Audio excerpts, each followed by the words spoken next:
Pull your chair closer to the fire. The Duke of Marchwood broke the wrong seal on his wedding morning, and by the time he understood, his bride was already in the carriage to St. Andrew's Church. Edmund Hartfield had risen before the household. The valet had laid out the wedding coat on a chair, the silver-grey waistcoat folded across its arm, the dark blue cravat pressed flat. But Edmund had passed all of it without touching, and walked instead to his study at the head of the south corridor, because there was a letter from his solicitor he had meant to read the night before. He would sign what needed signing before he was due in the breakfast room. He was 27 and a duke, and he believed, that morning, he understood what kind of marriage he was about to make. The study was cold. The fire had been laid but not lit. The housekeeper had not expected him to come down before the maid swept the grate. He crossed to the desk and saw, on the green leather blotter, the letter he had asked for, sealed with the dark red wax of Lansdowne and Holt, and beside it, fanned across the desk like a hand of cards laid down in haste, 3 other letters that had not been there the night before. The new valet, Tomlin, had been clearing out the late Mr. Greaves's effects.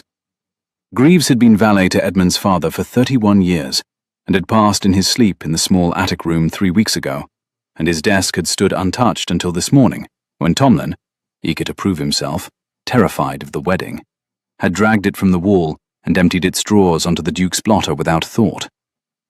Most of the papers were inventories. One was a faded receipt for boot blacking. One was a letter, addressed in a careful sailor's hand, sealed with cheap green wax, and wrapped in a strip of linen as if to keep it safe from rain. The cover was inscribed, "To Lady Cora Linwood, by hand, into her keeping only." Edmund did not, at first, read the cover. He saw the green wax, and the wrapping of linen, and the seal of an unfamiliar coat of arms, and assumed it was the second of the trust documents he had been promised, the one his solicitor had written to him about, that had gone missing in transit between Portsmouth and London some weeks ago, and had been declared lost. He picked it up. He broke the seal with his thumbnail. He unfolded the page. He read 3 lines, and stopped breathing. It was not a trust document. It was a letter to the woman he was marrying in 3 hours, and it was written by a man he had never heard of. And it began, "My lady, you do not know my name, but I have known yours since the autumn of 15, when you walked the wet quayside at Portsmouth in a dark cloak, and brought bread to the widow of the carpenter Calloway, and asked her not to speak of it." Edmund sat down, slowly, in the chair behind his desk. He had not meant to sit. His knees made the choice for him. He read the letter through once, and then again, and then a 3rd time. The fire was unlit. The room was cold. The clock above the cabinet ticked the seconds towards 7, then past 7, then toward 8. He did not move. The letter was 4 pages long, written in the cramped, deliberate hand of a man unaccustomed to writing letters, but determined to be understood. It had been written 3 years past, the night before the Pellucid sailed for the Mediterranean, by Lieutenant James Carow. Edmund did not know the name, and yet by the 2nd page, he understood that this letter had been written in the certainty that it would never be answered, and in the absolute conviction that the woman who would receive it had to be told, even if she chose to read it once and burn it without reply, what kind of person she was.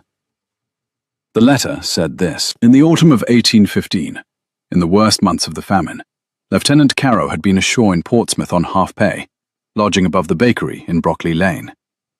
His landlady, Mrs. Hyatt, had told him a young gentlewoman came at dusk 3 nights a week with a basket, and left bread, tea wrapped in paper, and small coins twisted into knots of wool on the doorsteps of the carpenters, the coopers, and the boatswain's widow, and walked away without knocking. Mrs. Hyatt had not known her name, only that she came in a dark hooded cloak with a dark bronze trim, hair the colour of beechwood in October, and did not speak. Mrs. Hyatt had taken to leaving a candle in the window so she could find the steps in the fog, and the candle had become a private signal between 2 women who never exchanged a word. Lieutenant Carow had watched, from the upstairs window, on 3 of those evenings. He had not approached. He had told himself it would frighten her, that to offer a name would be to take from her the only freedom she had, to do good without being seen. He had let her go. He had rejoined his ship, sailed for Cadiz and Genoa and the long blockade, and he had not forgotten her. He had asked, in such ways as a sailor on half-pay can ask, who she was, and the answer had come back through 3 months of patient inquiry. Lady Cora Linwood, elder daughter of Captain Linwood of the Bellona, deceased. The Linwoods had no fortune. The widow had remarried a Mr. Halloran of Bath. The daughter lived chiefly with an aunt, and was rumored to be of a cold and proud disposition. Of a cold and proud disposition. Lieutenant Caro had laughed, the letter said, when he heard that. He had laughed alone in his cabin, with the lanterns swinging and the deck creaking, and he had thought of the bread and the wool-twisted coins and the candle in the bakery window.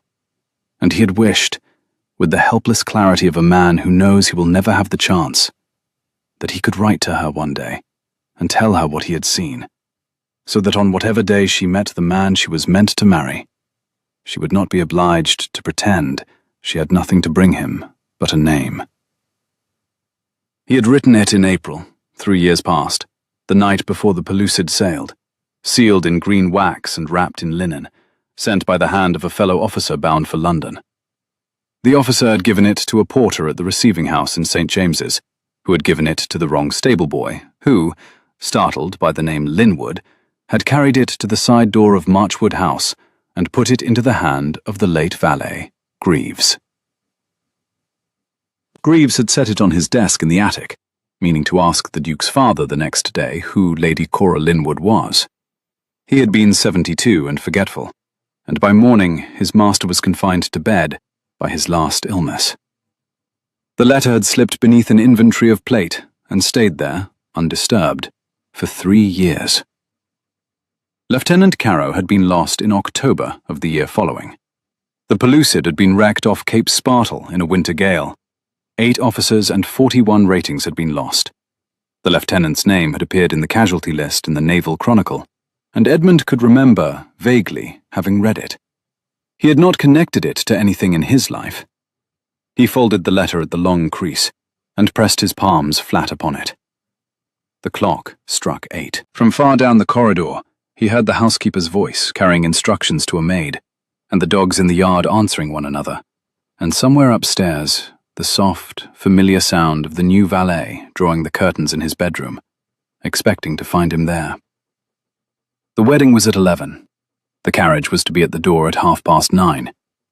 He sat with his hand upon the letter, and tried to remember the woman he had seen 3 times in the past 4 months, the woman he had described in his head, in the careful, dry vocabulary of a man making a contract, as cold and proud and self-contained. He could not remember her differently yet. He could only remember that he had been wrong. He had met her 3 times before this morning. The first had been at his uncle Lord Thurning's house in Berkeley Square on the 2nd evening of February, when his uncle had brought the marriage proposal forward formally, and the families had been asked to dine. Edmund had arrived in time for the soup. Lady Cora had been seated 3 places to his left, between her stepfather Mr. Halloran and an aunt with a feathered turban, and she had not spoken to him during the soup, the fish, or the partridge. She had answered his stepfather's questions in 3-word sentences. She had refused the wine. She had eaten very little. When the ladies withdrew, she had risen and inclined her head to the table without meeting any face in particular, and Edmund had watched her go and thought, "She does not want this." He had been relieved. He had not wanted this either. The marriage was a piece of necessary repair work. His uncle's debts, the Linwood estate's reduced rents, the Halloran connection's wish to have a duchess in the family for purposes he had not asked about and did not want to know, and the willingness of both parties to perform the contract without sentiment had seemed, that night, the best part of the arrangement. The second beating had been 5 weeks later, at a charity concert at Argyle Rooms. Her stepfather had arranged the seating, so Edmund and Lady Cora sat side by side in the front row, the rest of the party shielding them from the room. Her gown had been a dull biscuit colour, her hair dressed without ornament, her gloves clean and well kept, and stretched at the seam, as if mended too many times. They had not spoken until the second piece. He had said, "I am told you do not care for the season." She had said, "I do not."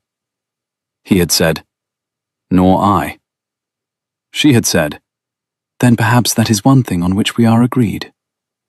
He had taken her answer for froideur, and had been, that night, almost satisfied. A wife who would not require sentimental attendance was a wife he could live beside without lying. The third meeting had been at the signing of the settlement, 10 days ago, in his solicitor's chambers in Lincoln's Inn.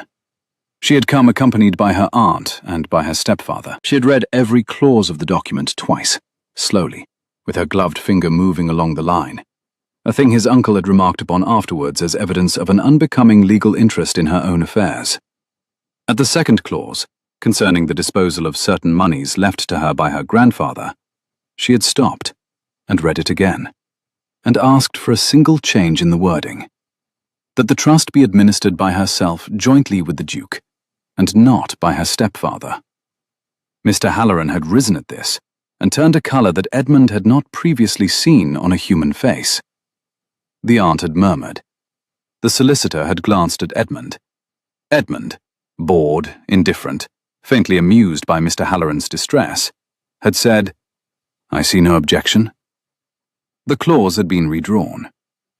Mr. Halloran had not spoken to him again that morning. Lady Cora had thanked him with a small inclination of the head, and had not met his eyes when she did it.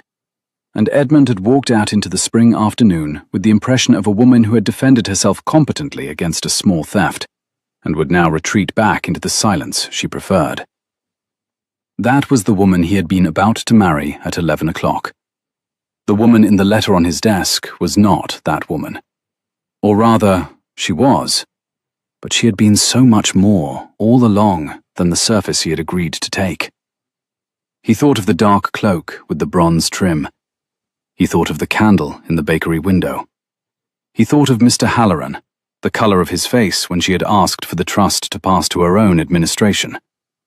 He thought of her gloves, well-kept, mended, and of the small coins twisted into knots of wool, and he understood, all at once, where those small coins had come from. They had come from her own purse, from whatever her stepfather had not yet succeeded in taking. She had been feeding the widows of her father's seamen out of her own pin money during the famine, telling no one, on her stepfather spread in Bath drawing rooms, the phrase of a cold and proud disposition. He stood up. He set the letter carefully back upon the blotter, refolded along its original creases. He went to the bell and rang it once. Tomlin appeared in 12 seconds, breathless, terrified that he was late. "Where?" Edmund said, in the quiet voice his servants had learned by now to fear more than shouting. "Did this come from?" Tomlin looked at the letter. He looked at the Duke. He looked at the floor. From Mr. Greaves's desk, Your Grace. I was clearing it out. The lid drawer. There were 3 or 4 old papers in the back of the lid drawer. I did not look at them. I brought them down." "When was the desk last cleared?" "Never, Your Grace. Not since Mr. Greaves came to it." "And he came to it?" "In your father's time, Your Grace. 30-some years past." Edmund nodded. He turned the letter once on the blotter, so that the cover faced upward, and read the inscription again. "To Lady Cora Linwood, by hand, into her keeping only." He had broken the seal of a private letter intended for the woman he was about to marry. By any code of honour he understood, the correct thing was to confess it to her at the first private moment after the ceremony, return the letter into her hand, and bear whatever judgment she chose to pass. He did not yet know what kind of judgment that would be. He suspected he would deserve it. "Your Grace," Tomlin said carefully. "The carriage is ordered for the half-hour." "Yes." "The bishop is at the church already. Your uncle has gone ahead." "Yes." "Will you come up to dress, Your Grace?" Edmund looked at the cold grate, at the letter, at the small green seal lying broken on the blotter beside it. He thought, "I am about to marry her in a public ceremony before 200 people, and I have just learned, in the space of 15 minutes, that I have spent 4 months understanding her wrongly. I cannot enter the church carrying that error. I cannot stand at the altar believing what I believed an hour ago. The vow I am about to make is to a woman I did not even know I was meeting. I must, at minimum, make the vow with the eyes of a man who has read this page. Yes, he said. Lay out the coat. He folded the letter again, more carefully this time. He slid it into the inside pocket of the wedding coat where the prayer book was meant to go. He carried the prayer book in his outer pocket instead. He went up to dress. Down in the great hall of Marchwood House, the long case clock struck the 8:15. In a smaller house, on the other side of London, in a bedroom whose window faced the garden, Lady Cora Linwood sat at her dressing table with her hands folded in her lap and watched her aunt fasten the last small pearl into her hair, and thought of nothing in particular, except the colour of the morning light and the strange, hollow quiet that had settled in her chest when she had woken before dawn and remembered what day it was. She was 25, going to be married at 11 o'clock to a man she had spoken with for less than half an hour in total, in 3 rooms, 3 times. She had agreed because the alternative was to remain in her stepfather's house and watch him work his way, by patient quarterly raid, through the trust her grandfather had left. She had agreed because the Duke was reputed honest and quiet, and the settlement gave her the right to administer her own trust jointly with him. She had told herself, lying in her narrow bed the night before, that this was as much as she could ask of the world, and that at the altar she would not look across at her stepfather or up into the gallery, only at the bishop's hands, old and gentle, which would do their work and be done. She was not afraid of the Duke. She was not in love with him. She did not yet know him. What she was that morning, although she would not have used the word even in the privacy of her own thinking, was a woman preparing to give up a name she had carried for 25 years, and to enter, with her own hand and her own voice, a new life whose furnishings she could not yet picture. Her aunt finished with the pearl. Her aunt stood back. Her aunt said, with the brisk practicality that was the only kindness she had ever managed to express, "There, you are very fine." Cora rose. She turned to the long mirror. She saw a tall, slender woman in a high-waisted gown of ivory silk, over an underdress of pale amber, with the dark bronze travelling cloak waiting on the chair behind her, folded, ready. The cloak she would wear out of the church and into the carriage. The cloak she had had remade 3 times in the last decade. The cloak she had walked the Portsmouth quayside in the autumn of 15, with a basket on her arm. She touched, without thinking, the smooth inside of her left wrist, where for the first 10 years of her life she had worn a small braided bracelet of dark sailor's twine, given to her by her father one September before he sailed.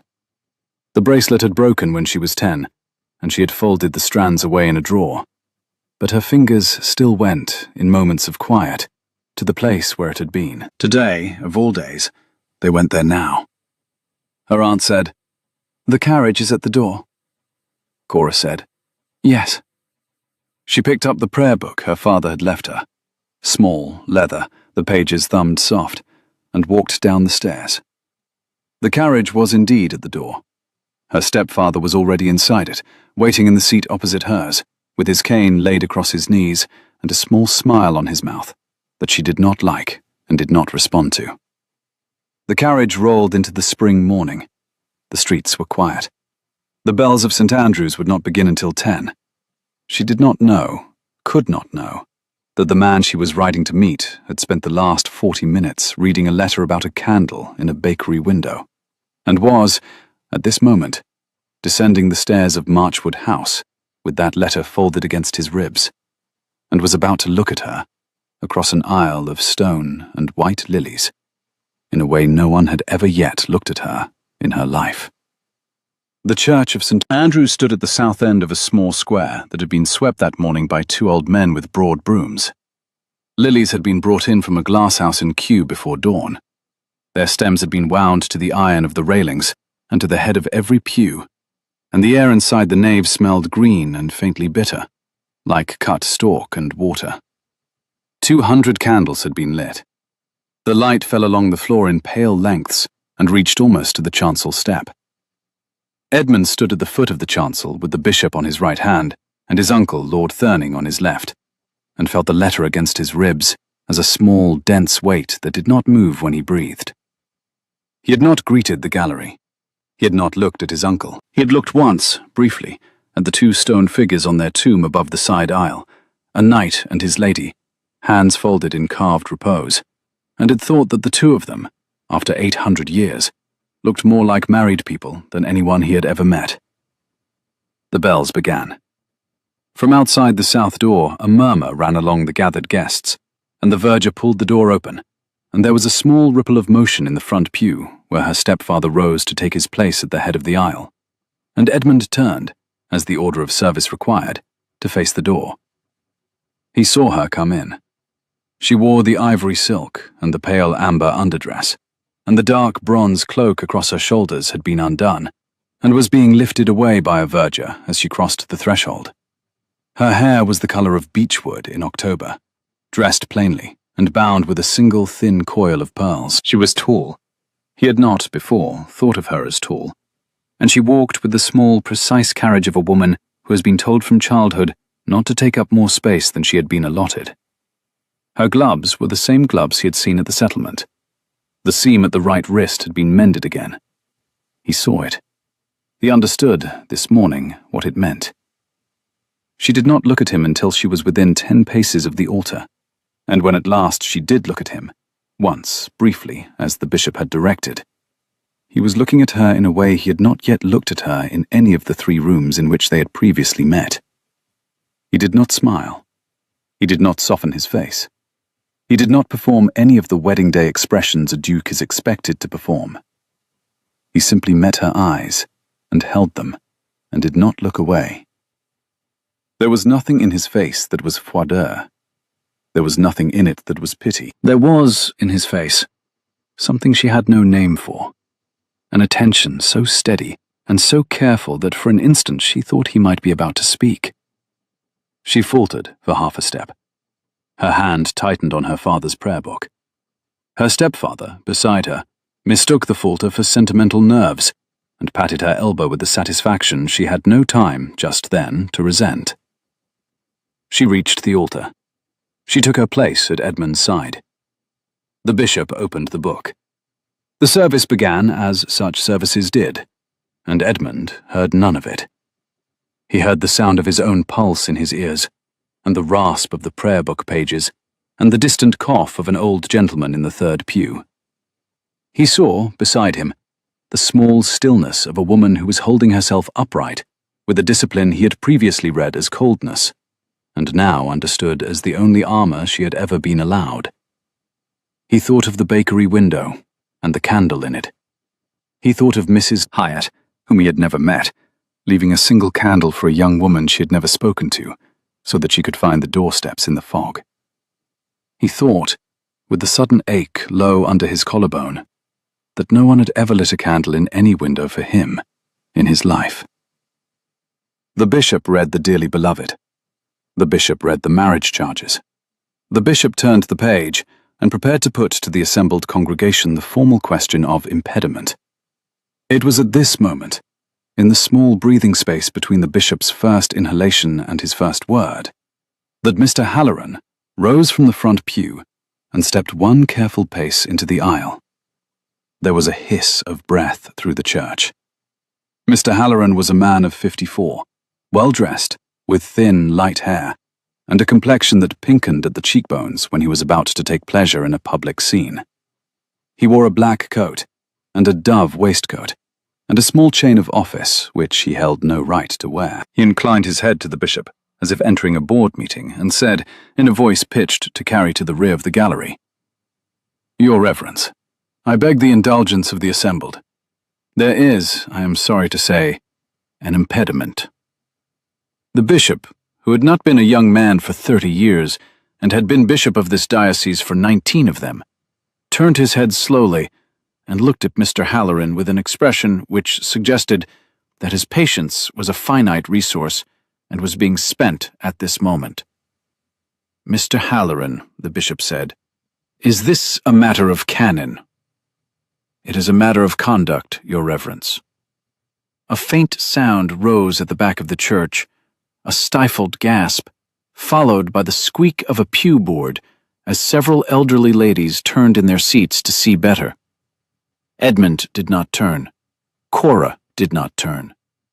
Edmund looked instead at her, at the side of her face, which had gone quite still, the way the surface of deep water goes still over an undertow. Her gloved hand, on the prayer book, did not move, but her thumb pressed, slowly and deliberately, against the leather binding, and pressed, and pressed.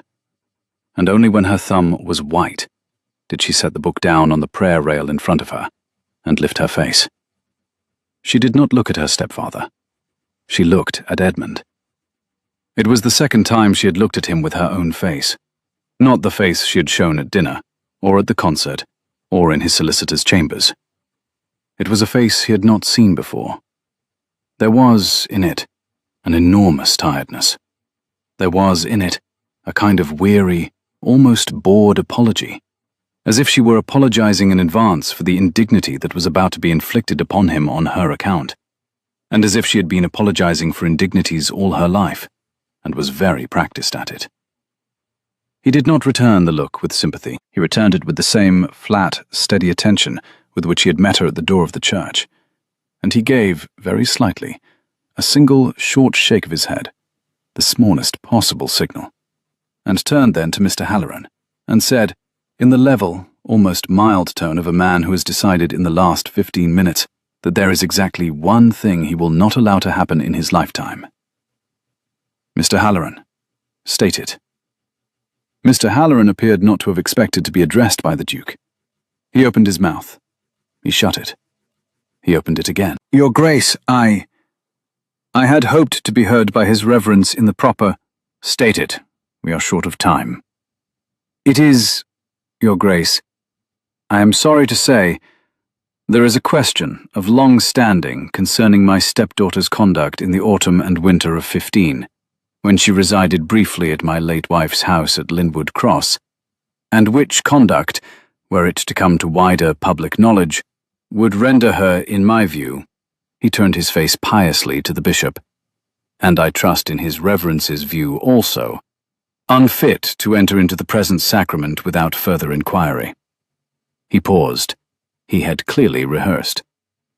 "It is," he said carefully, "the matter of certain irregular evening absences from my wife's house, in the company of a person whom my stepdaughter has never seen fit to name, and which absences, were they to be reviewed by, say, the trustees of the small marriage portion which my late wife laid down on her—" "You will say no more," Edmund said. He said it quietly. He did not raise his voice. The bishop had already lifted a hand to silence Mr. Halloran. The bishop's hand was now no longer needed. Edmund turned to the bishop. "Your Reverence, with your permission, the gentleman has raised a matter of conduct. He claims, before this congregation, that the lady at my side absented herself from her stepfather's house in the autumn and winter of 15, in the company of an unnamed person, and that this is a matter requiring inquiry. I will satisfy the inquiry now, and we will then proceed." The bishop, who had married 3 generations of Hartfields and considered no Hartfield easily ruffled, inclined his head. "Proceed, Your Grace." Edmund did not, at this point, take the letter from his coat. He had no intention of reading aloud, in a church full of curious faces, a private testimony of a lost lieutenant's affection, a private testimony that, by every right, belonged in the hands of the woman beside him, before it belonged in any other hands. But he had intended, since the moment he understood what Mr. Halloran was about to attempt, to use the existence of the letter without reading its contents. He turned to face the congregation. He did not raise his voice. "In the autumn and winter of 15, he said, my wife, as she will be when this gentleman has stepped back into his pew, went on 3 evenings each week in a dark cloak to the houses of 3 widows in Portsmouth, the widow of the carpenter Calloway, the widow of the cooper, Whitfield, and the widow of the boatswain, Reed. The widow's husbands had served under her father, the late Captain Linwood of the Bellona, and had been lost with him at the glorious first. He drew a slow breath. The candle nearest him guttered once and steadied. She brought them bread, tea, and small coins. She knocked on no door and left her name at none. Her landlady, Mrs. Hyatt of Brockley Lane, will testify to the cloak, the basket, and the candle left in the window so the lady might find the steps in the fog.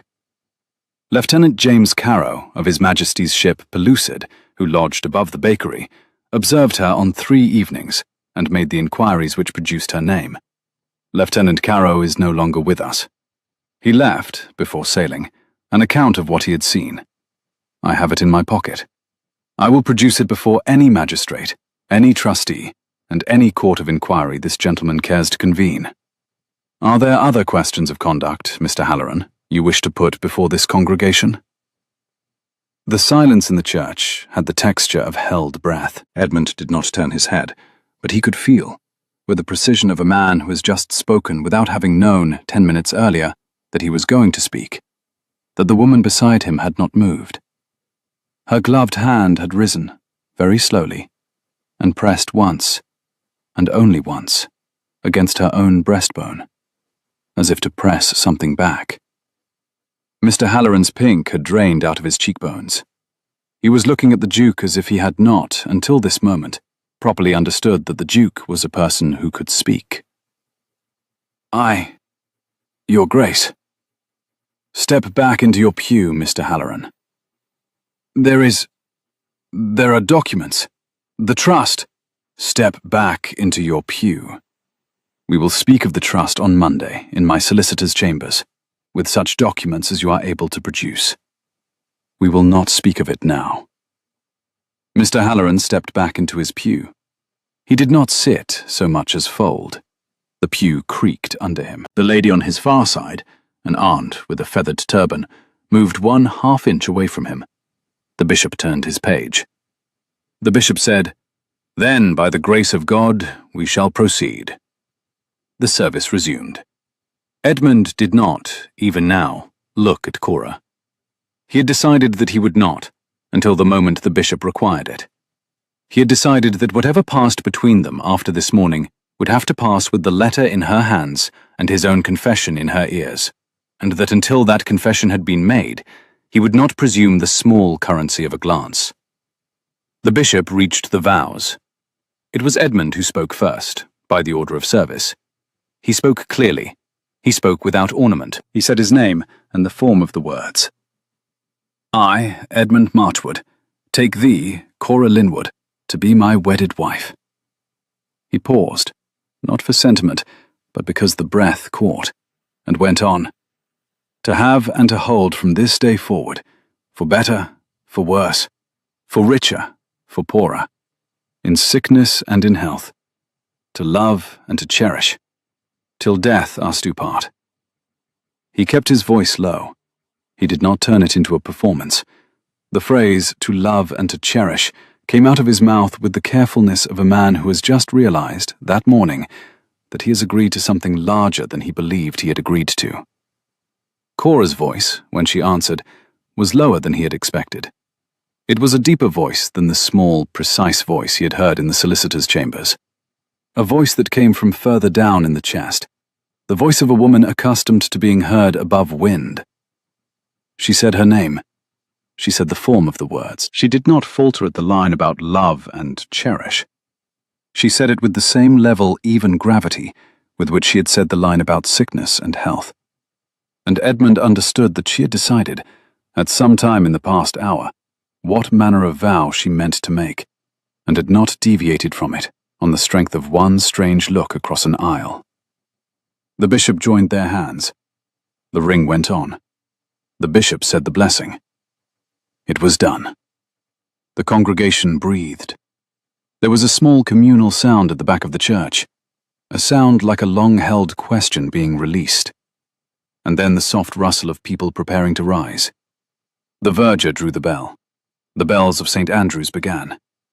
The newly married pair turned, by the order of service, and walked down the aisle together at the bishop's signal. And Edmund, for the first time since he had broken the seal of the letter at 7:30 that morning, looked at his wife. She was looking straight ahead. Her face was composed. Her cheeks, however, were faintly coloured for the first time he had ever seen, and her gloved fingers, where they rested in the crook of his arm, were trembling, very slightly, in a way which had nothing to do with the cold. He did not say anything. There was nothing he could say in a church full of 200 curious faces. He laid his other hand over her gloved fingers, briefly, where they rested on his sleeve. Only a moment. Only enough for her to feel the steadiness of it through the silk. And she did not look at him, but she did not move her hand away. They reached the south door. The morning light fell on them. The bells were loud in the open air. The carriage was already at the foot of the steps, the 4 greys steaming. They went down the steps together. They were married. Mr. Halloran did not come out of the church. In the carriage, Edmund handed her up first. The footman shut the door. The carriage moved. They were alone, for the first time in their lives, in a small, enclosed space, and the silence between them lasted from the gate of the churchyard to the corner of Marylebone Lane. She was looking out of the window. She had not yet drawn off her gloves. Her hands were in her lap, one inside the other, the way her aunt had taught her to hold them when she was a girl. He sat opposite her. He had taken off his hat. He looked at her, and he discovered, with the small jolt of surprise that goes with seeing, at last, what one has been failing to see, that her eyes, in the slant of the morning light through the carriage glass, were not the dark eyes he had taken them to be at the dinner table. They were grey. They were the grey of weather over the Solent. He had, it seemed, never properly looked at her face before today. She turned her head from the window. She met his gaze. She said, "I do not know how you knew." He said, "I did not, until an hour ago." He did not yet take the letter from his coat. He could not, in a moving carriage on Marylebone Lane, with a wedding breakfast for 60 waiting at Marchwood House, hand her a letter from a deceased man and ask her to read it. He could only, having waited in the church until he had stood beside her in the vow, meet her grey eyes now and say, "There is a thing I must give you, when we are at home and we are alone. You will be very angry with me when I give it to you. I have done a thing this morning that you have every right to find unforgivable. But, first, before I give you the thing, before you read it and decide what to do, I wish to say, here, in this carriage, in case I do not have the chance later, I had not understood until an hour ago what kind of woman I was marrying. Forgive me for not having understood it sooner. I was prepared to be a fair husband to a stranger. I would like to be a different husband to you. I do not yet know how. I am asking your patience while I find out." She did not speak. Her lips parted and shut. She looked down at her gloved hands. After a moment she said, very quietly, "I do not know what to say to that." "You do not have to say anything to that." I had decided I would say very little to you today. I had thought it would be easier for both of us." "Yes." "You have made it very difficult." "I am sorry." She looked up at him then. The corner of her mouth lifted, briefly. Not a smile, only the readiness of one. "I do not believe you are, Your Grace." "No," he said. "I am not." The carriage turned into Cavendish Square. She drew off one of her gloves slowly, finger by finger. He saw, when the glove was gone, the place inside her left wrist where her fingers went at moments of quiet. He did not, yet, ask about it. He had used up, for the morning, every confession he was permitted to make. Marchwood House had been opened from cellar to garret 3 days before. The east salon had been swept and aired and dressed with white roses. The long table had been laid for 60 along its length. 6 liveried footmen stood at attention along the north wall, and at the south end, the fire, large, old, a fire that had been kept burning, in winter and summer alike, since the second Duke's time, gave out its steady, deep red heat. The household had been told that the Duke and Duchess would be received at the foot of the Great Stair. The household had been told to greet the new mistress with the formal courtesy due to her station, and not, under any circumstance, with the curiosity due to a stranger. The household, when the carriage drew up, had not been told what had happened in the church. Word would arrive within the hour, brought by a footman who had stood at the south door of St. Andrew's. Word would travel along the back stairs from the kitchen to the housekeeper to the upper chambers in 15 minutes by the back stairs and 40 by the front, and by tea-time every soul under the roof would know that the new Duchess had been challenged by her stepfather at the altar, and that the Duke had silenced him with 3 sentences and a letter from a sailor who was no longer alive. Cora came up the steps on Edmund's arm. She did not falter. She had taken half a minute in the carriage to draw the glove back over her bare wrist, and another half-minute to compose her face into the expression which had served her since 15. Pleasant, attentive, unreadable, and she carried it now along the long red runner from the front door to the foot of the stair. The housekeeper, Mrs. Pell, stood there in her dark grey gown and white linen cap, and inclined her head with grave correctness. Cora returned the inclination. Mrs. Pell led her along the south corridor toward the salon. Edmund went up 2 steps with his butler to receive a pair of telegrams, and then followed. The breakfast began. Cora was placed at the head of the table, Edmund at the foot. The bishop sat at her right, his uncle Lord Thurning at her left. The aunt in the feathered turban sat at Edmund's right, her husband at his left. The conversation was decorous, the food eaten, the champagne poured. No one spoke of Mr. Halloran's interruption, but the table conspired to talk gently of small matters: an actress engaged at Drury Lane, the spring race, a May frost. Cora answered when addressed. She did not initiate. Her colour, by the second course, had returned almost to ivory. Edmund watched her without watching, the trick being to keep one's eyes on the bishop while remaining aware of the woman 60 feet away. It was Mr. Petherton of the aunt's table who eventually leaned slightly toward Edmund and said, in a voice meant only for Edmund's ear, "Your Grace, you spoke to that man with great steadiness in the church. Was the letter as you described it?" "It was, sir. Forgive me, it is not my business, but you read it this morning. Within the hour. The lady does not know its existence." Edmund met the elderly man's mild, attentive gaze. Mr. Petherton was, he understood, a kindly old gentleman of enormous discretion, who had married a foolish woman, and had, over 40 years, perfected the art of asking the only honest question in a room, and asking it so quietly that no one else heard. "She does not, sir." "Then forgive me. I would not be the man you are this afternoon, Your Grace, for any title in England.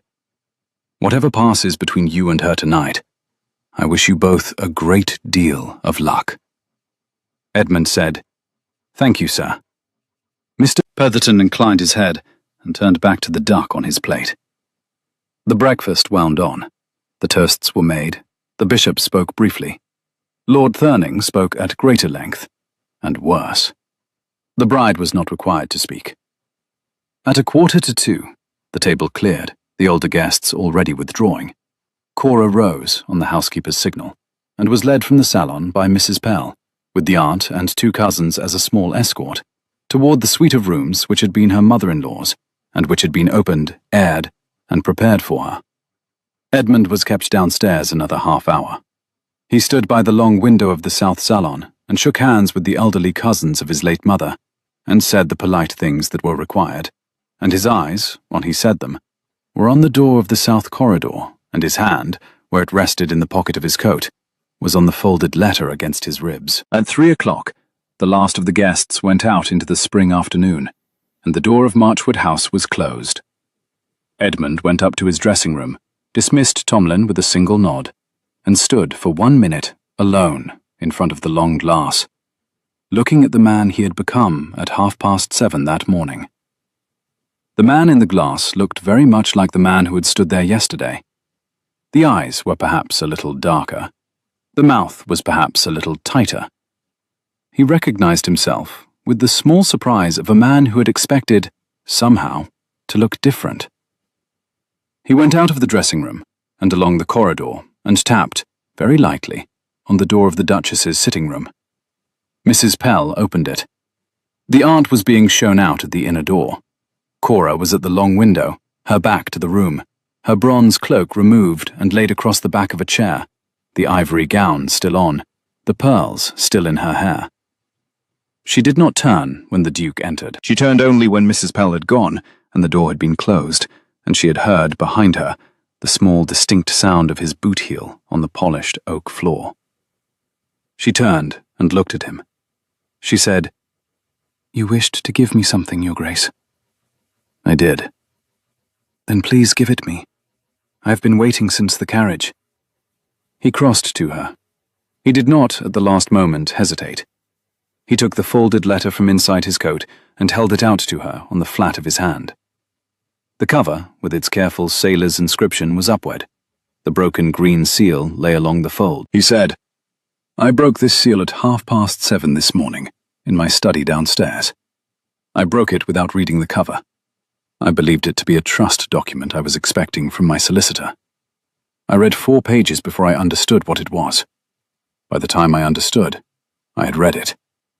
I cannot give it to you with the seal whole. I can only give it to you with my apology, and my testimony that I have spoken of its contents to no one but you, and to Mr. Halloran in church, and that the church will hear of it only what was said there. The rest is between you and the man who wrote it. I am very sorry." She did not, at first, take the letter from his hand. She looked at it. She looked at him. Her face had not changed.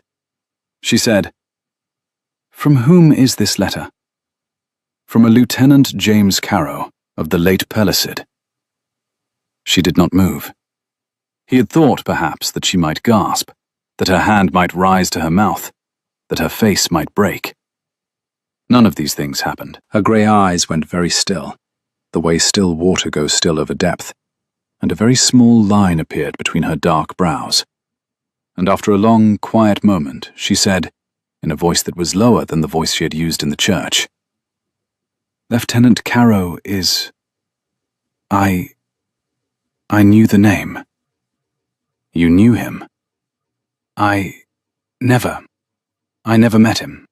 I had heard that there was a young officer in lodgings above Mrs. Hyatt's bakery in 15, and that he had asked her, one morning, one of the children of the carpenter Calloway told me, 2 years afterwards, that he had inquired after a young woman in a cloak. I never knew his name." "You knew of him?" "In an indirect way, yes." "Mrs. Hyatt did not tell you?" "Mrs. Hyatt did not know my name. We never spoke. There was a candle in her window on certain nights. There was always a candle. I assumed it was hers. I went away from Portsmouth in the spring of 16, and I did not return, and I never saw her again." He wrote to you in April of that year, before sailing for Cadiz. He wrote 4 pages. The letter went astray in the receiving house in St. James's. The wrong stable boy carried it to the wrong house. It was placed on the desk of an old valet of my father's who is no longer with us. It lay in the drawer of his desk for 3 years. It was found this morning by the new valet, in the course of clearing out the desk, and put on my blotter at 7:15.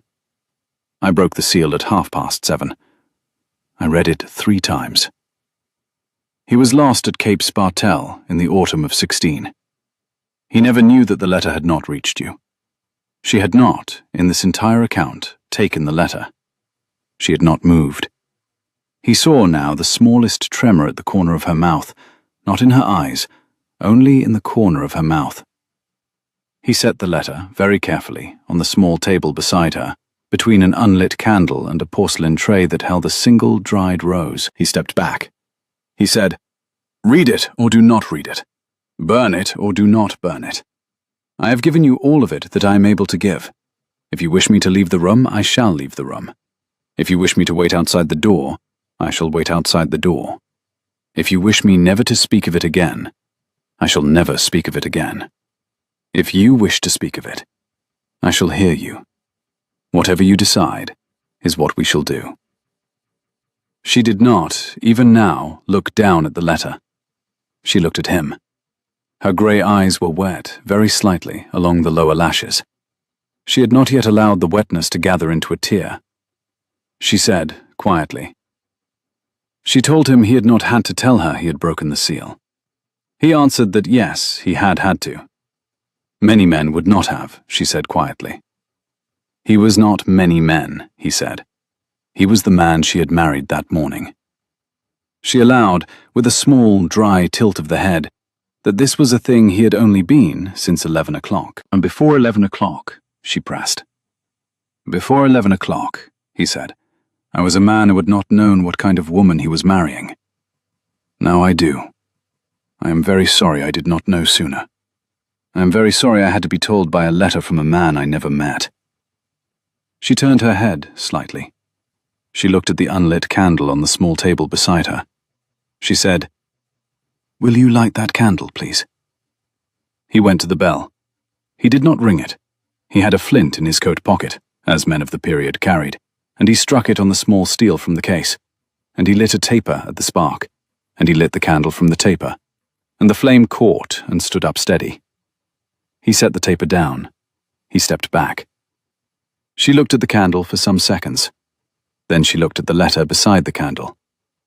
Then, slowly, in the way one approaches a thing that may yet bite, she lifted the letter into her hand.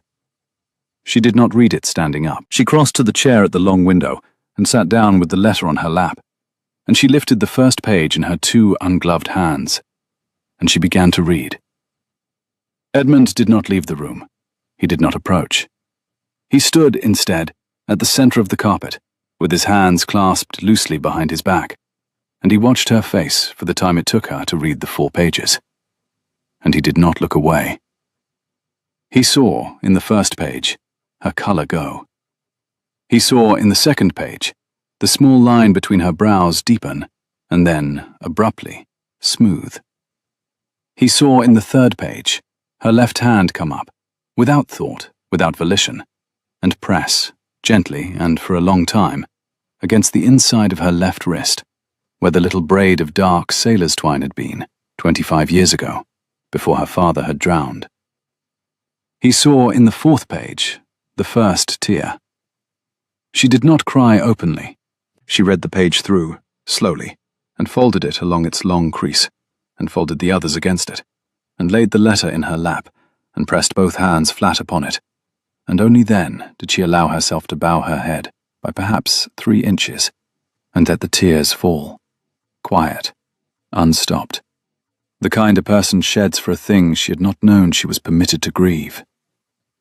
He crossed to her. He did not touch her. He went down on one knee beside the chair, so that his face was below the level of hers, and he put his hand, palm up, careful, not asking, on the arm of the chair beside her hand. She did not, immediately, take it. She lifted her chin and turned her face to him, and let him see that she had been crying. She did not wipe the tears. She said, in the lower voice he had heard at the altar, "You are kneeling, Your Grace." "Yes." "On the wrong side of the room." "Where would you have me kneel?" She considered this. Then she lifted her right hand from the letter on her lap and put it, deliberately, on top of his upturned palm, and curled her fingers down around the side of his hand. Her hand was cold. Her hand was small, smaller than he had thought it was. Her grip, when he turned his fingers up to meet hers, was steady. "Here," she said. He stayed kneeling beside her for a long time. Neither of them spoke. The candle on the small table burned steadily. The ivory silk of her gown lay quiet against her knee. Outside, in Cavendish Square, the light shifted a long degree as the afternoon wore on. After perhaps a quarter of an hour, she drew a slow breath and said, "Will you tell me about him?" He told her what the letter said. in the order in which the letter said it. He did not paraphrase. He did not gild. He told her of Mrs. Hyatt and the candle in the bakery window. He told her of the inquiries made through 3 months of patient asking. He told her of the wreck off Cape Spartel. When he had finished, she did not speak for some time.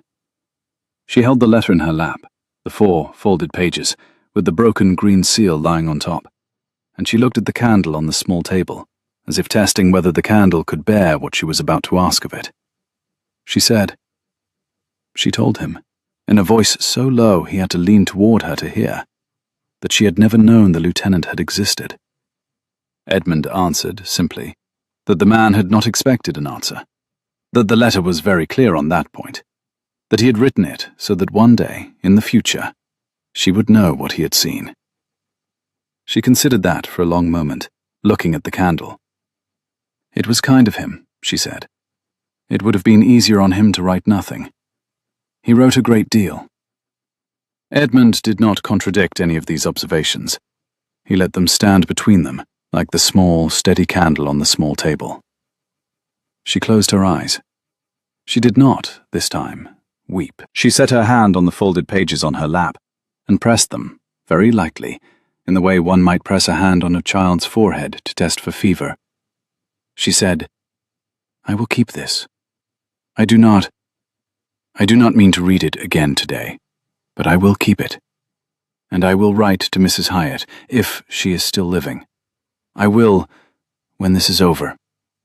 I will go down to Portsmouth, and I will sit with her. I will go with you, if you will permit it."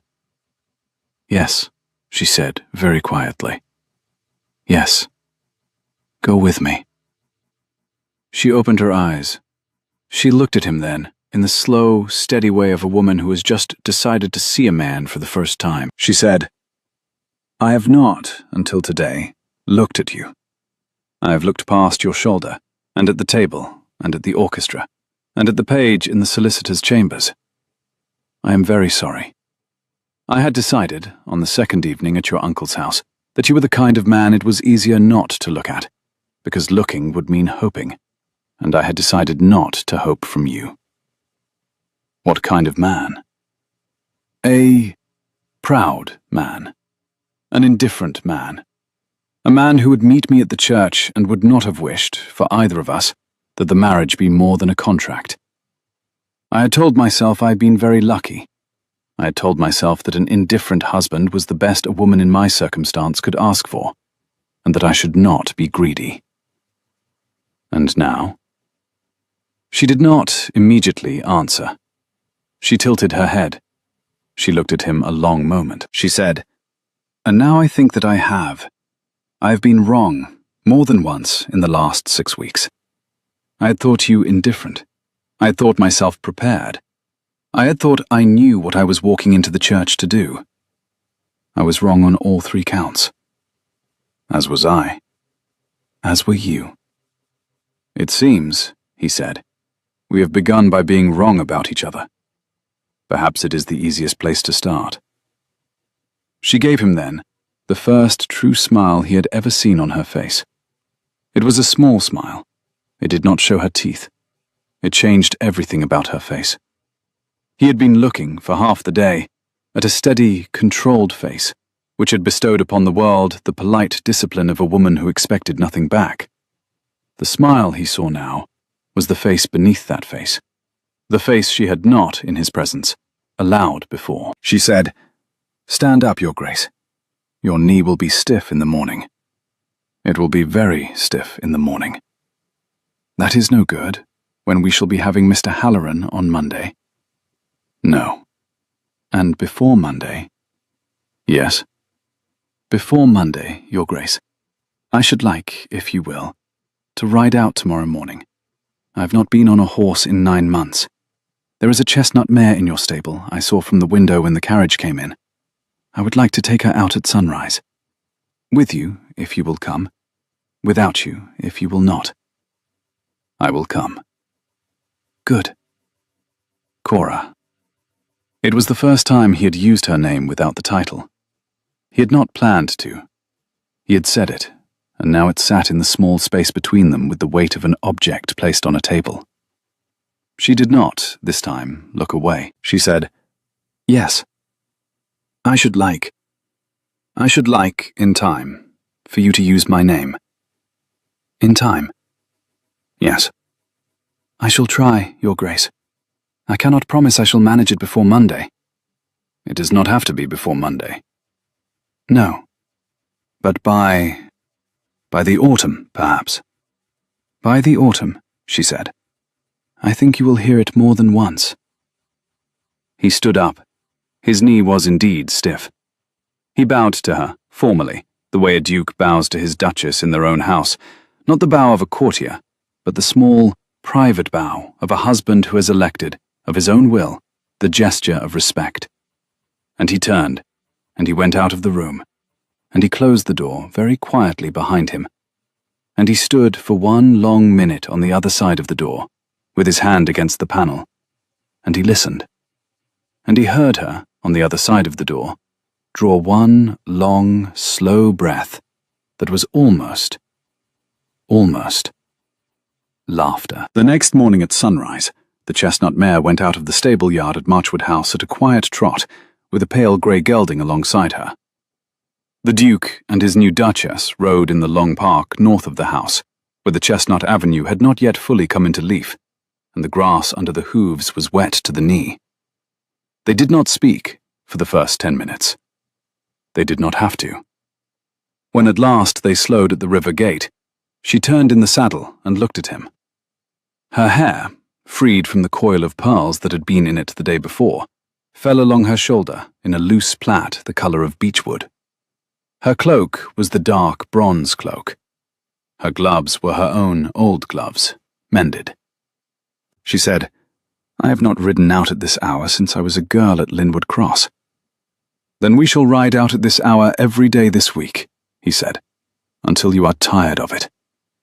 "I shall not be tired of it." "Then every day this month." "That, Your Grace," she said, "is rash. We have an estate in Hertfordshire which I am told you do not visit. I expect to be persuaded to visit it. The riding there will be different." "I shall persuade you cheerfully. I have not been to Hertfordshire in 4 years." "Your housekeeper there will be very surprised." "My housekeeper there will be very pleased. She has, I am told, been waiting for me to find a wife." "Has she?" "She is not the only one." The chestnut mare put her ears back at a heron at the edge of the river. The gelding turned in a half circle, and Edmund settled him with a hand on his neck. Cora watched the heron go up out of the reeds, the slow, heavy beat of its wings, the small slap of water as its feet left the surface, and Edmund watched her watching the heron, and thought that, in the days to come, he would learn the geography of her face in the way one learned the geography of a county one had inherited and never properly visited, slowly, without map, on horseback. They rode back to the house at 7:30. Mrs. Pell met them at the side door with the air of a woman who had bad news to deliver and intended to deliver it in the order in which it had arrived. "Your Grace, a messenger came at 6 from Mr. Halloran's solicitor." "Already?" "It is a—" Mrs. Pell hesitated, then went on with the careful precision she had cultivated over 30 years. "It is a notice of petition, Your Grace. I had it brought to your study. I have not opened it." Cora went very still. Edmund laid his hand over hers briefly on the rein. He said, "Thank you, Mrs. Pell. We shall come down to the study in 20 minutes. In the study, an hour later, Edmund and Cora stood on either side of the green leather desk, where the letter from Lieutenant Carrow had been read at 7:30 the morning before. The letter from Mr. Halloran's solicitor lay open between them. It was 3 pages long. It was written in the heavy, sloping hand of a clerk who had been awake half the night. The petition asked the Court of Chancery to remove the late Linwood Trust, the small fund left by Cora's grandfather, which had been drawn into the marriage settlement under the new clause she had insisted upon 10 days ago, from her administration on grounds, listed at length, that her conduct in the autumn and winter of 15 had been of a nature inconsistent with the discreet management of property, and demonstrated, Mr. Halloran's solicitor wrote with considerable rhetorical flourish, a habit of clandestine disbursement of funds without record, oversight, or family approval, suggestive of an unsuitable disposition for the office of trustee. Cora read the petition through. She read it a second time. She set the page down on the desk and pressed her palms flat upon it. Her face had returned, by the second reading, to the steady, controlled mask she had worn at the dinner table on the second evening of February. She observed, levelly, that her stepfather had not given up. He had only changed instrument. He could not have the marriage, so he meant to have the trust. Edmund nodded once. He had never wanted the marriage, she said. He had wanted the trust through it. He had assumed, when he negotiated the contract, that she should never ask for the joint clause. When she had asked for it 10 days ago, he had understood, at the solicitor's table, that he had lost it. This petition was not new. It had been prepared the next morning. It had only been waiting for a pretext, and the pretext was the autumn of 15. Edmund replied that the autumn of 15, as they now knew it, was more honourable than anything Mr. Halloran had done in his life. She glanced at him, with a small, dry humour she had not, before, allowed her face. "Be careful, Your Grace. That is unmarried uncle talk. We are too newly married to talk that way of a member of the family." "Then I shall talk that way of him in private." "In private, Your Grace. Between you and me. In this room. He is the worst man I have met in 5 years." "In private," she said. "I agree with you." She turned the petition. She read again the list of grounds. She put her finger on a sentence and held it there, and looked up at him. "Edmund," she said. It was the first time she had used his name. She said it the way one tries the weight of a coin one has not, before, held, turning it slightly, weighing it on the palm. He did not, in answer, do what he wished to do, which was to come round the desk and take her hand. He stayed where he was. He inclined his head. "Cora," he answered, in a tone that gave her the answer to whatever question she had not yet asked. She went on, with the small line between her brows reappearing. "This petition. It has been prepared with care. The wording is precise. A clerk has been at it overnight. That is not a clerk who was hired this morning. He has had this drawn up for some time. It will not collapse merely because we go before the court and you tell them what you told the bishop. There are men on the bench who will require—" She paused and chose the word demonstration, of habit, of consistent moral character, of evidence broader than the testimony of a sailor who is no longer alive. "You have an idea." "I have an idea. It is not without cost to me. It will require me to do in public what I have spent a decade making sure no one would ever know I had done in private. I do not relish the prospect, but I think it is the right one." "Tell me." She told him. The plan was simple. She would write that afternoon to Mrs. Hyatt of Brockley Lane, if she was still living, to the daughters of the carpenter Calloway and of the cooper Whitfield, and to the boatswain Reed's widow, who kept a small dame's school near the dockyard. She would ask each whether, of their own free will, they would consent to swear a deposition before a magistrate that, in the autumn of 15, they had received bread, tea, and small coin from a young woman in a dark cloak who had given no name, and that they had since learned that woman's name to be Cora Linwood. She would ask none of them to swear to anything they did not know, only, if they wished, to set their hands to a paper which said the truth. If even 3 of them agreed, she said, the petition would collapse. Halloran could not, before any magistrate, sustain the charge of clandestine disbursement of funds suggestive of unsuitable disposition for the office of trustee, in the face of 3 respectable women swearing they had received that disbursement and considered it a kindness. Edmund considered. He said, "It will be in the papers."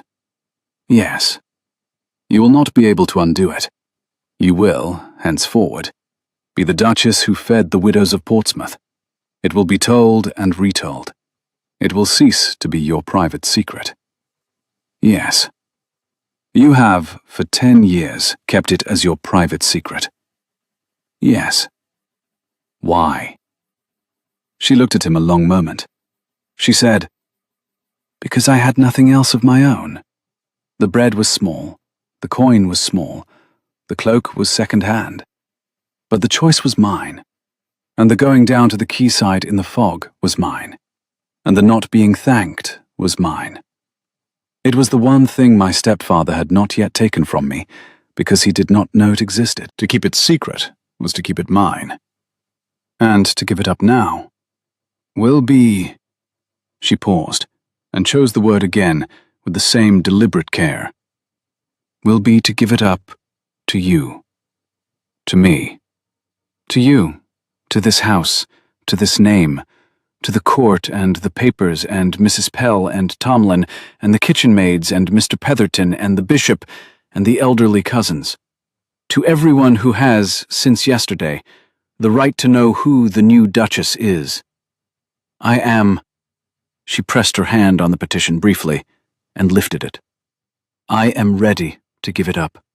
I had not, until yesterday afternoon in the sitting room upstairs, known that I was ready. I am ready now. I am very tired of holding it alone." He came round the desk. He took her hands. Her hands were cold. Her grip was steady. He said, "Then we shall write the letters together. Today. Today. Now. I have a clerk who can carry them by the evening coach. They will be in Portsmouth by morning."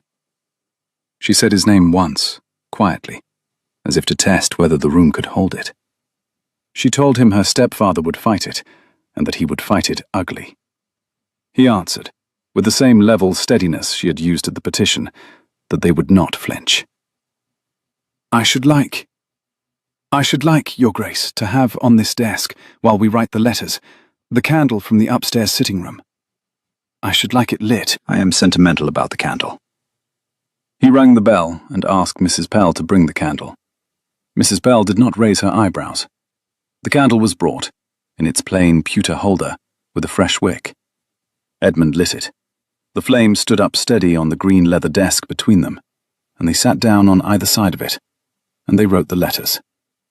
They wrote 4 letters between them, in the slow, careful hand of people who knew every sentence would be read aloud in a courtroom. Cora wrote 3. Edmund wrote 1, a covering note to Mrs. Hyatt, vouching for the bearer of the sealed enclosed, asking her, if willing, to receive the Duchess within the week. Cora's hand was very different from his, small, dense, leaning slightly forward, and Edmund found himself watching the way she held the pen, her left hand bracing the page. She had a way of pressing on a thing she meant to make sure of. He thought he should like, in the years that came, to be one of the things she pressed her thumb on. The letters went out by the 4 o'clock coach. The clerk Edmund had spoken of carried them himself. He was a thin, attentive young man named Dewson, who had served the Marchwood solicitors for 6 years, and had, on receiving his orders, said only, "Yes, Your Grace," and "Yes, Your Grace," twice, and gone away. By morning he was at Mrs. Hyatt's bakery in Brockley Lane. That evening, Sunday, Edmund and Cora dined alone at the small round table that had been set for them in the Duchess's sitting room, rather than at the long table in the salon. Mrs. Pell had perceived, with the discreet competence which had earned her a place above the housekeepers of 3 larger houses, that the Duke and Duchess were, that night, neither in a mood for 60 places, nor in a mood to be observed by the lower hall, and had arranged the small table without being asked. The candle from the desk had been brought up. It stood between them on a clean linen cloth. The fire in the grate was small and quiet, and the curtains had been drawn against the spring evening cold.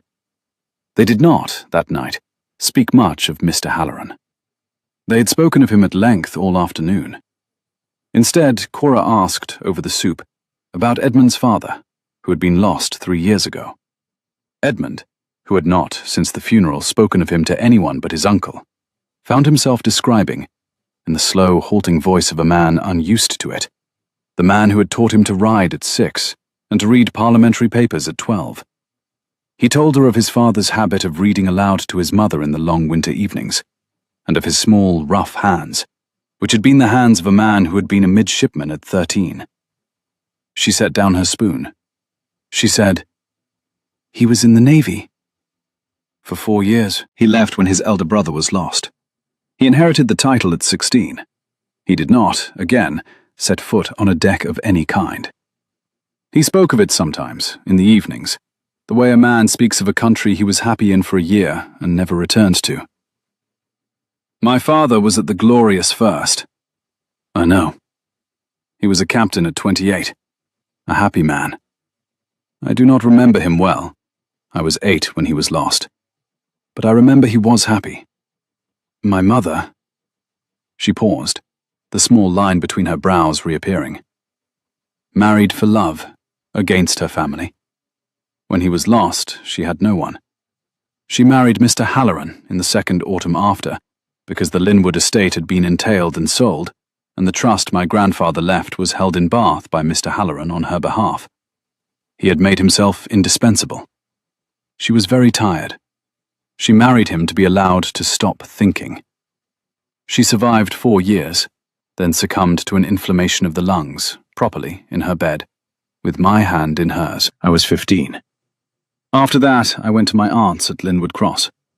And to Portsmouth at 15. And to Portsmouth at 15. I had a small allowance from my mother's trust, which my stepfather, at that point, did not yet know how to redirect. I used it. I went down to the quayside 3 nights a week. I am not, you must understand, a person who has done a great many courageous things in her life. I have done one. I have done it without telling anyone. I have, since this morning, the strangest and most unexpected feeling, which is that it has been received. It has been received. By you. And by me. I had not. She set her spoon down and pressed her fingertips together and looked at the candle between them. I had not understood that I wanted it to be received. I had thought it was finished. The widows are now elderly or have moved. The carpenter's daughter is married to a clerk in the Navy office, the cooper's widow. I have not had word of her in 8 years, but Dewson will find her, I trust. I had thought that the small thing I did was a finished thing. I see now it has been, all this time, waiting to be told. Edmund, I am very strange tonight. Forgive me. I do not yet know how to be a person who has been seen. You will learn. I shall need a little practice. You shall have it. We have, I am told, 50 years. She smiled then, very slightly. The second smile he had seen on her face. She picked up her spoon. They finished the soup. The replies came through the week, by the fast coaches, one by one. Mrs. Hyatt of Brockley Lane was alive. She was 68. She had received Mr. Dewson on Monday morning, and had sat down with him at her own kitchen table and dictated a deposition in her own words, which he had then signed with a steady hand. The carpenter's daughter, Mrs. Henrietta Calloway Brent, who was now 29 and married, agreed to swear. She remembered the cloak, and the basket, and the bread. She remembered, she wrote, the lady's hand at our door, which was thin, and which I held for a half-second once when she pressed the bread on me, and which was the warmest hand I had felt in our house in 3 months. The cooper's widow, Mrs. Whitfield, was found by Dewson at the dame's school the boatswain Reed's widow now kept, where she had gone to live on retiring. She dictated a deposition longer than any of the others, in which she said, in her own way, that the lady in the cloak had saved the lives of her 3 children in November of 15, by preventing her from doing the thing she had been preparing herself in the dark of that month to do, which she now thought of as the small private thing she would never tell her grandchildren, but would tell, if anyone asked her in court, with a steady voice. She signed her deposition with her full name, and below it she wrote, with thanks. The boatswain Reed's widow, Mrs. Reed, signed too, with a small note in the margin saying that she had wept when Mr. Dewson had given her the Duke's covering letter, and that she had not slept the night between his visit and her signing. Mr. Dewson was back in London by Friday morning, with all 4 sealed depositions and a small basket of seed cakes, which Mrs. Hyatt had pressed upon him for the Duchess. The seed cakes were brought up to the morning room. Cora opened the basket and looked at them, and pressed both hands over her mouth and laughed. Not a sound, only a movement at her shoulders, for a long minute. "They are her seed cakes," she said. "She used to bake them in 15. The smell. Edmund. The smell of them, in our front hall at noon." She did not finish. She set the basket on the table. She leaned forward and rested her forehead briefly on the back of her own hands. He laid his hand on the back of her neck, where the loose hair had fallen forward, and held it there a moment, and did not speak. The hearing was set for the second Friday. Mr. Halloran's solicitor had asked for an early date, perhaps in the expectation of a duchess unprepared. The Court of Chancery, on this occasion, obliged. The hearing was held in a small panelled room behind the Great Hall, before a single judge in a grey wig, with 2 clerks at the side desks and a public bench at the rear which had filled, by the time the case was called, with several elderly ladies in plumed hats who had, Edmund saw, with a small private dismay, decided that this was the entertainment of the season. Mr. Halloran sat in the front row of the petitioner's bench, in his black coat and his dove waistcoat. He did not, this morning, wear the chain of office to which he had no right. He had been advised, presumably, against it. His solicitor opened the case. He spoke at length, and well, in the polished phrasing of a man who had been pleading before Chancery for 30 years. He laid out the petition. He read aloud the grounds. He emphasized, with a careful, calibrated rhetoric, the words clandestine, irregular, undisclosed, and unfit. He sketched, without quite saying it, the picture of a young woman who had, in the autumn of 15, kept improper company in the dark hours of the evening at Portsmouth, and who, because of that improper company, was unsuited to the office of trustee of any property. He sat down. The judge inclined his head to Edmund's solicitor, Mr. Holt of Lansdowne and Holt, who rose at the respondent's bench. Mr. Holt was a thin, elegant gentleman of 50, whose hair was the same dove grey as Mr. Halloran's waistcoat, and who had, since Tuesday evening, been preparing the case at his desk with a thoroughness which had pleased even his junior clerks. Mr. Holt did not, at first, mention Lieutenant Carrow. He began by reading aloud, in his level, even courtroom voice, the 4 sealed depositions, each in its turn: Mrs. Hyatt's, Mrs. Calloway Brent's, Mrs. Whitfield's, Mrs. Reed's. He read them slowly. He did not editorialize. He read Mrs. Whitfield's deposition entire, including the small sentence in which she said the lady in the cloak had saved the lives of her 3 children, and the room, the row of plumed hats, the clerks at their desks, Mr. Halloran on his bench, went very still.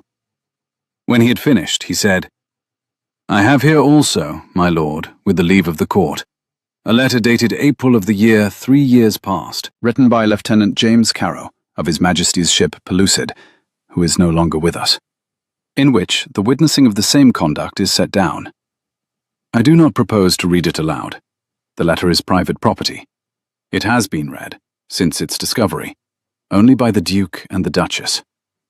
I do not propose to put it into the public record. I would offer it, with the leave of the court, only for inspection by your lordship in chambers, after the public hearing, should your lordship require corroboration." The judge inclined his head. Mr. Holt sat down. Mr. Halloran's solicitor rose again. He understood, by now, the nature of the case he was opposing. He attempted, with the practiced agility of a long-experienced advocate, to redirect. He argued that the depositions, while moving, did not address the substance of his petition. That the substance of his petition was not the lady's character, but her judgment. That a lady who had, in the autumn of 15, undertaken disbursements of money without record, oversight, or family approval, was a lady who, however benevolent her intentions, did not possess the steady habits of management required of a trustee. He had perhaps prepared this fallback. He had not perhaps anticipated who would respond. The judge, a man with very sharp, pale eyes, which had been studying Cora since she had taken her seat at the petitioner's table, turned to her and said, Your Grace, have you anything you wish to say to the court? She rose. She did not, this time, look at Edmund. She did not need to. She had decided, with him at the candle on the desk, what she would say if she were asked. She had, since the morning, been waiting for the question. She said, "My lord, the disbursements of which my stepfather speaks were, in their entirety, made out of an allowance left to me by my mother, the late Lady Linwood, which fell into my own hands at the age of 15 on her death. The allowance was small. The disbursements were small. I have, with the assistance of the Duke and his solicitor, drawn up an account of every shilling so disbursed in the autumn and winter of 15, dated and itemized, which is in this folder, my lord, and which I lay before your lordship now." She walked, in her plain, dark walking dress, to the clerk's table, and laid the folder upon it, and returned to her seat. "The total, my lord, is £23.07, expended over 4 months, in bread, tea, candles, blankets, and small coin, to the 3 widows of seamen who had served under my late father. I had, my lord, a private reason for not wishing it known, which is that I had correctly assessed that my stepfather would, if he learned of it, take steps to prevent it. I do not present this as a virtue. I present it as the explanation of the secrecy. The secrecy was not in the conduct. It was in the absence of opposition to the conduct. I have, since my marriage on Saturday last, no further reason for secrecy, and I am content for the account to stand on the public record. I submit, with respect, that the petition before your lordship is without ground." She sat down. The court was silent for some seconds. The judge took the folder from the clerk. He turned the pages. He turned several pages, slowly. He did not, at first, lift his eyes from them. After a long minute, he said, in a voice which had in it a small, dry undercurrent, which Edmund recognized as the voice of a man amused, "Mr. Halloran." Mr. Halloran rose. His pink had drained out of his cheekbones for the second time in a week. "You are, I believe, the petitioner." "Yes, my lord." "I have read the petition. I have heard the depositions. I have heard the Duchess. I have here in front of me an account, dated and itemized, of every shilling of disbursement to which the petition objects. The account is meticulous. The hand is the Duchess's own. The disbursement, by my count, totals £23.07 over 4 months in the late year of 15, expended upon bread, tea, blankets, candles, and small coin to the widows of seamen who had served under the Duchess's father. Mr. Halloran, have you anything to add to your petition?" "My lord, Anything at all, sir?" My lord, the conduct was without your approval, sir. Yes, so it has been said. Have you anything to add of substance?" No, my lord." "Then the petition," the judge said, "is dismissed. The Duchess's account will be lodged with the court. The trust, by the marriage settlement of last week, passes jointly to the Duchess and the Duke of Marchwood. Mr. Halloran will pay the costs of this hearing. We shall adjourn." The plumed hats in the public bench released a small, audible sound, which the judge ignored. The clerks rose. The judge rose. The court rose. Mr. Halloran, still on his feet, did not move. Edmund and Cora walked out of the Court of Chancery into the spring afternoon, side by side, without hurry. They did not speak in the corridor. They did not speak on the steps. They went down to the carriage. The footman shut the door. The carriage moved. When they were a half-mile from the court, Cora, who had been looking out of the window at the people on the pavement, and at the spring trees, and at the slow movement of carriages along the Strand, turned in her seat and said, "I have not, since my mother left us, won a single argument with him. I have for 10 years lost every one. I had begun, in my private thoughts, to believe I was incapable of winning. You won this one." We won this one. You did most of the winning. You held the candle." He laughed. It was a sound he had not, since his father's death, made in the presence of another person. He had laughed, in those years, only once or twice, and quietly, alone, at things he had read. He laughed now, in the carriage, and Cora, who had heard him laugh perhaps 4 short laughs in the 8 days she had known him, turned her grey eyes on him, and her face changed, as it had in the upstairs sitting room on Saturday afternoon, into the face beneath the face. She leaned forward, slowly, across the small space of the carriage. She set her gloved hand on the lapel of his coat. She did not look away from his eyes. She said, "Edmund." "Yes." "I am going to kiss you, in this carriage, in the middle of the Strand, in the 2nd week of May, in the year 18, before we are 5 minutes from the court. I am giving you fair warning. If you do not wish me to do so, you have 10 seconds in which to say." He did not say. He waited until she leaned the 2nd inch, and let his hand find the small of her back, and his other hand the side of her face. And he kissed her. Once, slowly, with the complete attention of a man who had spent 12 days learning the geography of her face on horseback, and meant to use what he had learned. She did not, at first, kiss him back. She was very still, the way she had been still in the church, with the steadiness of a person who had decided not to flinch. After a long moment, however, she did kiss him back, and her hand on his lapel pressed in the way her thumb had pressed against the prayer book leather in the church, slowly, deliberately, until she meant it. The carriage rattled. The footman on the box did not turn. The horses kept their pace. London rolled past the window, indifferent. When she drew back, at last, she did not draw back far. She put her forehead against his.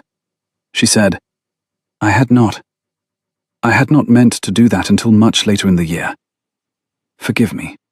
The judgment in the court, and the candle on the desk on Sunday, and the heron at the river gate yesterday morning, and you laughing in the carriage just now, I have, you understand, been holding myself for some time.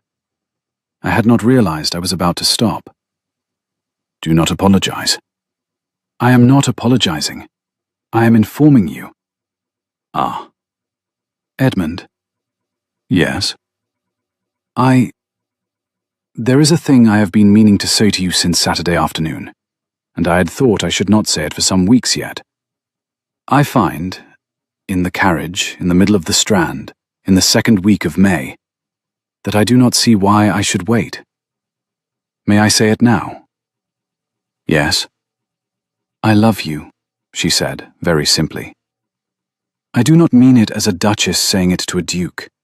I do not mean it as a wife being polite to a husband. I mean it as a woman who has been, since 1 o'clock on Saturday afternoon when you knelt on the wrong side of the room, feeling the slow, steady warmth of a candle in a window for the first time in her life. I mean it as the woman who walked the quayside in the cloak, from the place where I have not, in 25 years, ever spoken from. I love you. I had to say it before we got to the gates of the house, because once we are inside, I shall again become very correct, and shall not, in correctness, manage to say it for some days. He did not, for a moment, speak. He could not. His throat had done a thing it had not done since his father's funeral. He breathed once, twice, very carefully, and then he answered her, because she had said it first, and the rule of the carriage was that the second answer must match the first. I love you, he said. Cora.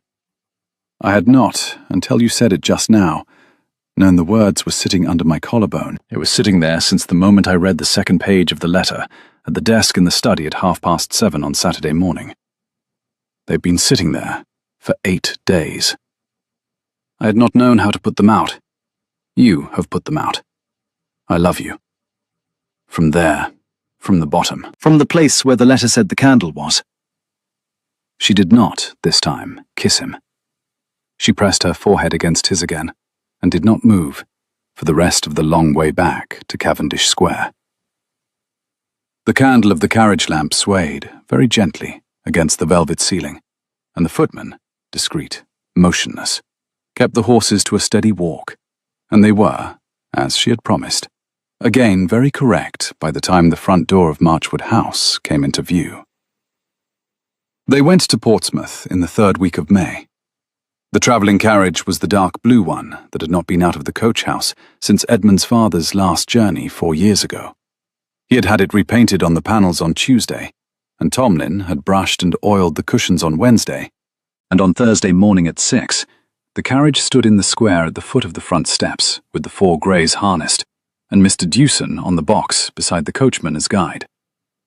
Mrs. Hyatt's bakery in Brockley Lane was a low building of soft red brick, with a single white-painted door, a small bow window beside it, and an iron bracket above the door from which an old painted sign, a sheaf of wheat, a candle, and the word Hyatt, swung very slightly in the morning breeze.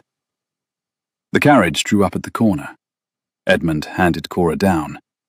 They walked the last 20 paces along the lane. Mrs. Hyatt had been told the Duchess would call. Mrs. Hyatt had been told to expect the carriage between 10 and 11. Mrs. Hyatt had baked, that morning, 3 tins of seed cakes and a small loaf of brown bread, which she had wrapped in a clean white cloth, and she stood now at the open door in her best dark grey gown, with her white linen cap freshly pressed and her hands folded in front of her apron, in the careful posture of a woman who has been a tradeswoman all her life and knows exactly how to receive a duchess. She did not kneel. She did not curtsy deeply. She inclined her head. She said, "Your Grace."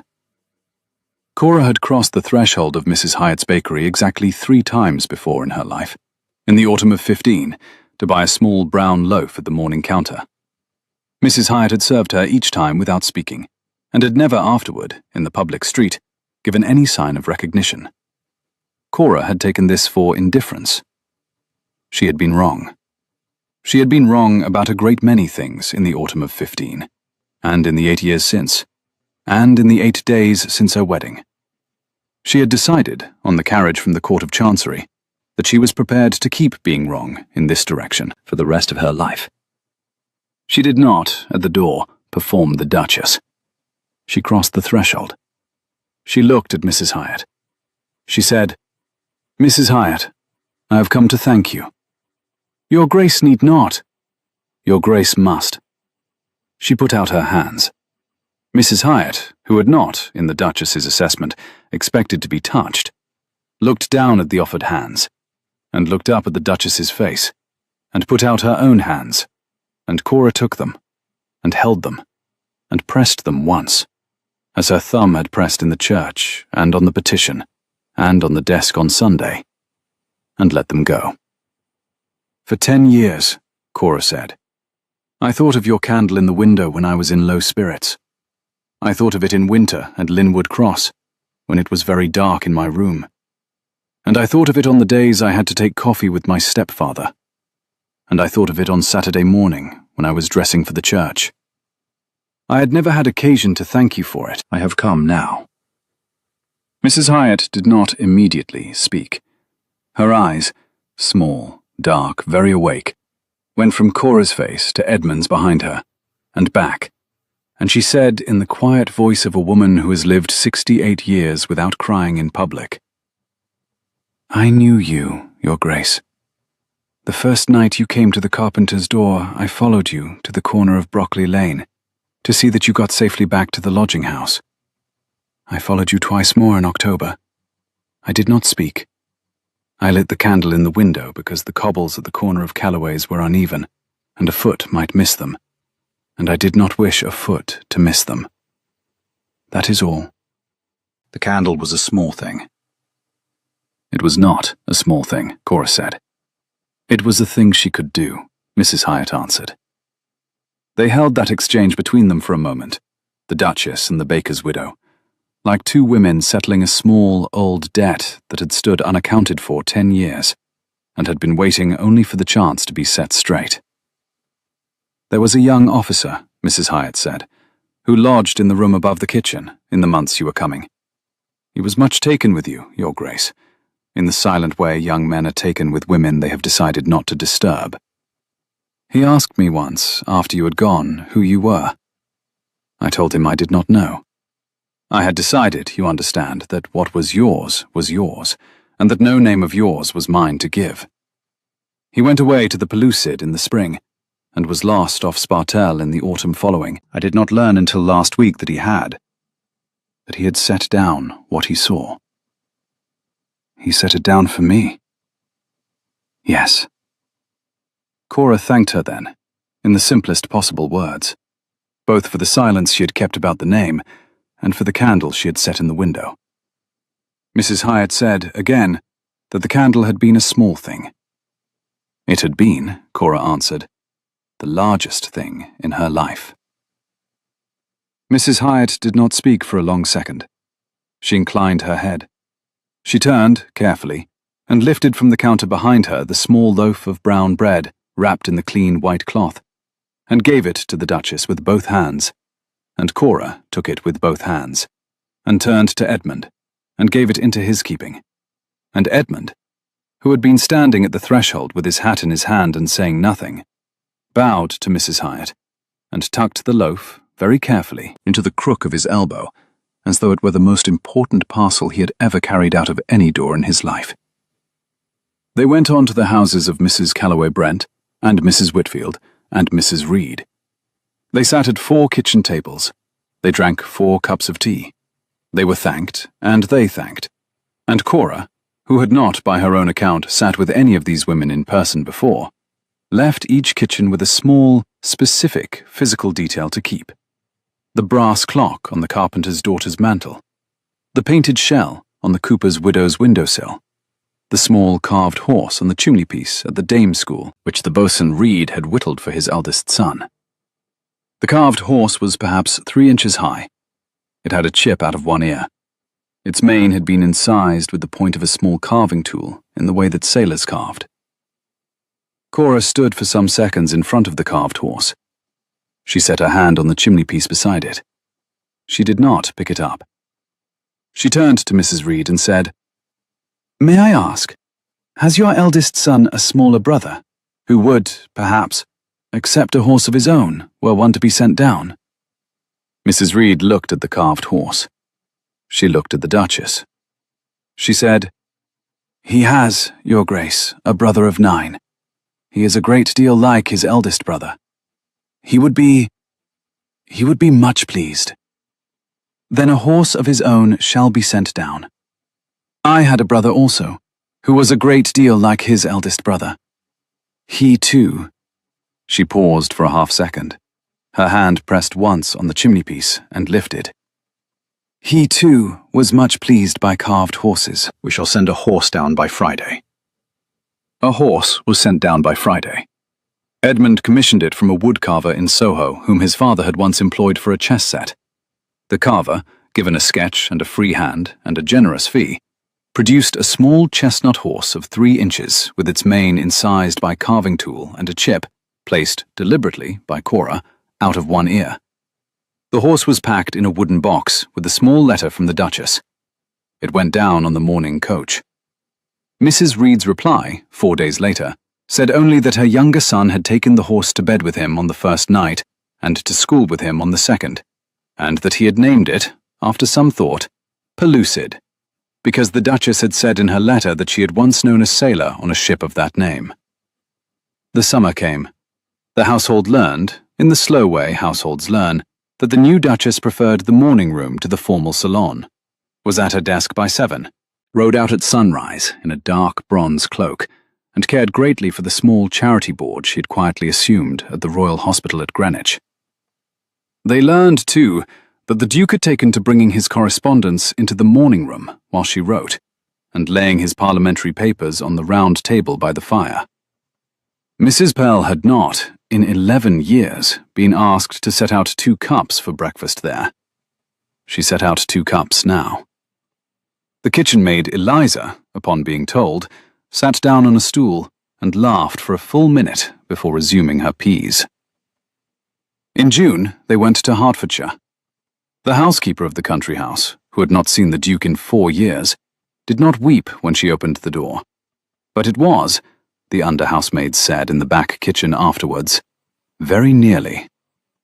Cora walked out with Edmund along the Chestnut Avenue and along the river path and along the long ride up to the chalk ridge, and she said, on the third afternoon, that she had not, since the summer she was 9, lived in a place where the morning began with the smell of mown grass. They stayed 5 weeks. They'd been expected to stay 2. In October, a particular October morning, fine, with a thin frost on the inside of the carriage glass and the chestnut leaves yellow on the avenue, Edmund went into his study at 7:30 to read a letter from his solicitor.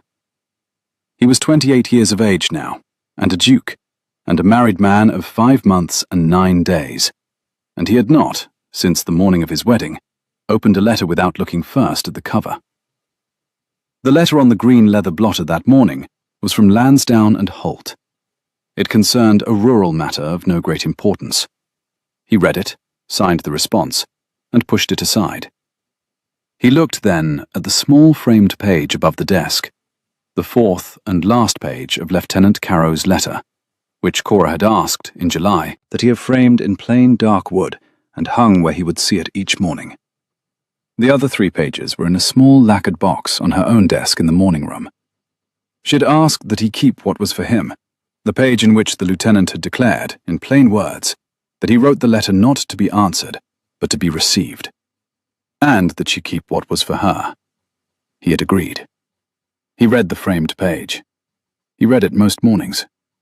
He had been reading it that morning when the door opened and Cora came in her morning dress, with her hair down her back in a single plait, the colour of beechwood, with a small carved chestnut horse in her hand. She set the horse down on the desk beside the inkwell. "There," she said. "I have decided where he lives." "Pellucid?" "Pellucid. He has been on the morning room mantel for 3 months. I find him too far from me there. He shall live here, where I shall come in to see him each morning, and where you shall watch him while you sign your papers. He is very welcome." "Edmund?" "Yes." She told him it was the 8th of October. He nodded. He knew the date. "It is... I have not, until this morning, been certain. I am certain now. I should like to tell you. I do not yet wish to tell anyone else. I have not yet told Mrs. Pell. I have told you first, because you knelt on the wrong side of the chair on the afternoon of our wedding day, and I had decided, between then and now, that you shall always be the first one I tell anything." He had risen, by this time, from his chair behind the desk. He did not, this morning, ask what she had to tell him. He did not need to. He had seen, in her face, in the last fortnight, the small interior change which a man who has watched a woman's face for 5 months learns to read, and he had held himself against asking until she should be ready to say. He came round the desk. He stood in front of her. He did not touch her. He waited. She said, very simply, "In the spring. Probably in April. The doctor came on Tuesday. He says everything is well." He did not, immediately, answer in words. He set his hand on the side of her face, very lightly, and bent his forehead to hers, and stood there a long moment with his eyes closed, and he did the small, slow breathing he had done in the carriage on the Strand, and he steadied himself. After a long moment he said, "Then we shall light a candle on the desk this evening. We shall put it in the window. There is no one who needs to find their way to our door, I do not think, this evening. But we shall light the candle." "Yes." "Cora." "Yes." "I love you." "I know. I should like to say it more often, in the years that come, than I have managed in the months that have passed. I am a man who has only recently learned to say it. I shall require practice. I am asking your patience while I get the practice." She lifted her face. She put her hand against his cheek. She said, By the autumn, I told you. By the autumn, you would hear it more than once. We are at the autumn, Your Grace. Begin practicing. He laughed, for the second time ever in the presence of another person, and he held her, in the study at Marchwood House, with the small carved horse on the desk, and the framed page above it, and the cold morning light falling in through the long window. And he thought of the cold grate at 7:30 on the morning of his wedding, and of the green wax seal, which he had broken without reading the cover, and of a candle in a bakery window on a foggy night in the autumn of 15, which had, in some way he did not quite understand, lit, in the end, his own door. That evening, in the Duchess's sitting room upstairs, Cora set the small pewter candle holder on the deep sill of the long window. She fitted a fresh white candle into it. She lit the wick from a taper. She drew back, and stood beside Edmund, and looked at the candle, and said, in the lower voice that came from further down in the chest, "There, for anyone who is walking in fog this evening, they shall find the steps." He drew her in against his side. He laid his cheek briefly against her hair. The candle burned steadily. The window stood open to the autumn night. Below in Cavendish Square, a carriage passed, and another, and the lamps of the square came up one by one along the iron railings. It was a very quiet evening. The candle did not gutter. It would, the housekeeper would note in her diary the next morning, burn through to nearly 4 o'clock without going out. And that, dear listener, is the end of the story of the Duke who opened the wrong letter on his wedding morning, and the Duchess who, by 3:30 on her wedding afternoon, had decided that the man who had broken her seal was the only man she had ever wished to keep on her threshold. If you have liked the telling, draw your chair closer to the fire next time and stay a while. There is always another story coming.